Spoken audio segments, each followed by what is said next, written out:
So what's to stop Anakin and Obi-Wan from burning to a crisp on Mustafar when they're surrounded by lava? Well, according to Wikipedia, the planet had lava that was 800 degrees Celsius or 1,500 degrees Fahrenheit, which is generally less than that of normal lava, which is about 1.3 to 2.5 thousand degrees Fahrenheit. The reason the lava's temperature was less than other planets is because of unusual mineral allotropes, which were molten at lower heat. And the reason the planet was so hellish in the first place is because it was twinned with Mustafar, a gas giant, which Mustafar closely orbited, and that caused the lava planet to always be pulled towards its gravitational bulk. And yeah, this is the big planet you always see in the background in Revenge of the Sith when they're going to Mustafar. So I always kind of assumed that Mustafar was a moon, like Endor or something, just based off of this, but turns out it is its own planet, and yeah, it just kind of orbits in that general area. The gas giant Lafrani, which was further away, actually prevented Mustafar from becoming a moon to Mustafar when it got very close to being captured by it. Massive tidal disruptions from Mustafar, however, caused the planet to become a nightmare of lava and heat from the heated interior, and also the unstable core caused constant ground quakes. That's good news. Which were enough to split the planet's continents. Oh, not good. And also push magma through the plates, constantly being disassembled, which appeared as bright red spots from space. Sort of like you'd see on Earth with a volcano or something, except this is on a much bigger scale. Now, all of this lava would surely heat up the atmosphere to an insane level, which on top of the ash and other debris in the air would make it realistically unbreathable. But if we're basing this off of solely temperature here, humans can survive in dry heat briefly at temperatures of 248 Fahrenheit plus. And in case you don't know, volcanoes give off dry heat as the water vapor instantly evaporates. Experiments from the scientist Charles Blagden help conclude the evidence where he states that temps up to 240 Fahrenheit or 70 Celsius are briefly sustainable for a human, and that he's confident that the temperature could go higher. Now, I must remind you that I'm basing this off of research from scouring the internet, and I'm by no means an expert here, but all of this information should be pretty reliable for reference. If you're wondering about them being near the lava alone, some forms of lava are actually safe to stand near or even tap, but this much of it would, unprotected, surely be too dangerous. And yeah, you can actually see pictures of people just standing next to lava and stuff, but I do believe there's different types of lava and different variations. So if this is the case, why would Anakin and Obi-Wan be able to have an entire confrontation here?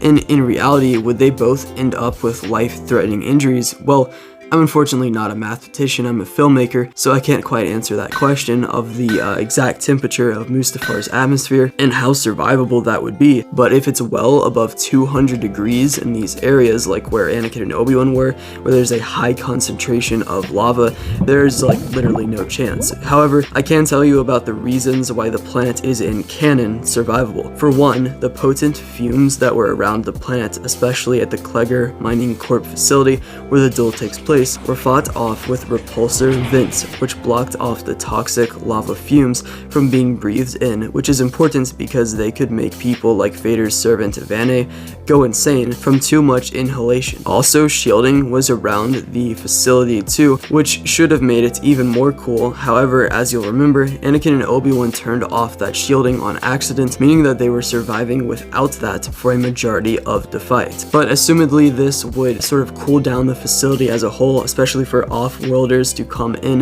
which is generally where they would be going to, as this is a more business-orientated area. Also, Rick McCallum in the DVD commentary for Revenge of the Sith went on to say that Roger Guyot, a visual effects artist, would add in shield generators to the droids that Anakin and Obi-Wan are riding towards the end of the fight. This was added more last minute because they needed to prove why they're not burnt up by the intense heat. Another theory suggests that the two were using the Force to shield themselves, but if we're going off of the producer and Lucas, this is wrong. And also, the Mustafarians we see earlier would have also contributed from a shield on those platforms, so it makes sense. Some other sick lore facts about Mustafar is that two mysterious beings, a blind giant and an individual called the Eye of Webbish Bog, guarded the path to the ruins of Vader's castle. Also, in the decades leading up to 35 ABY, patches of the planet began cooling, making way for forests of iron trees. And we can see this in The Rise of Skywalker, which surprisingly actually used a planet from the prequels for once. That's,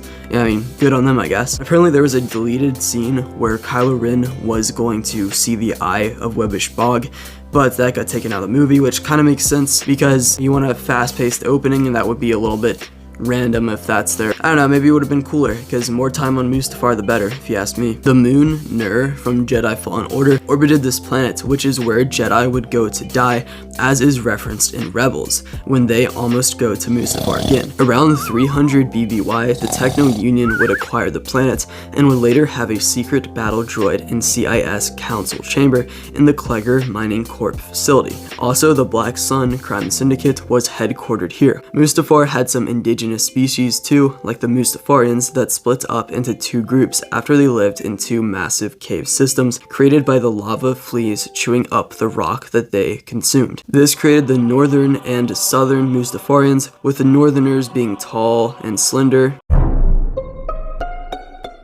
and skilled at spotting flaws in machinery due to their keen eyes, and they were also skilled riders of the lava flea, which had heat-resistant shells that they used to make their own armor. The southern Mustafarians, however, had short and strong physiology, which helped them with heavy labor, and this anatomy was formed by the higher gravity of the lands that they called home. Southern Mustafarians made lava buns by placing sweet balls of dough on the lava surface, and they then heated up, making red bread with a blackened and cracked exterior. Lava buns. Okay, time to take a snack break from the video to make some good old southern Mustafarian lava buns. Just make sure it's on my cheat day.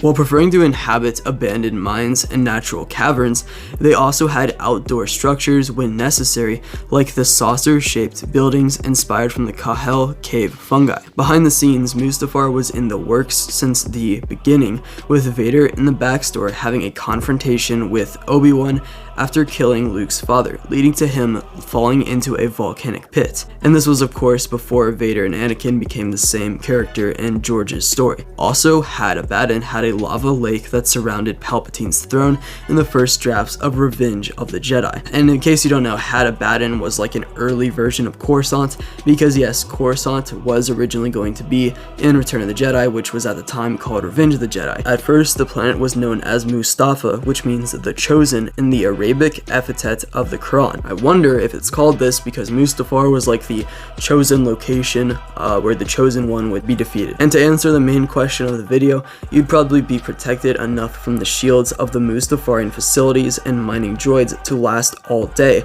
but admittedly, without them, the insane quantity of lava would be too much for your life form to even handle. So as cool as it may sound, I think many things would happen to you before your feet started melting into the ground. But anyway, that's it for this video. You can subscribe if you want to. I upload every Friday at 5 o'clock p.m. Eastern Standard Time. Also, I post shorts on Saturday, but yeah, see ya.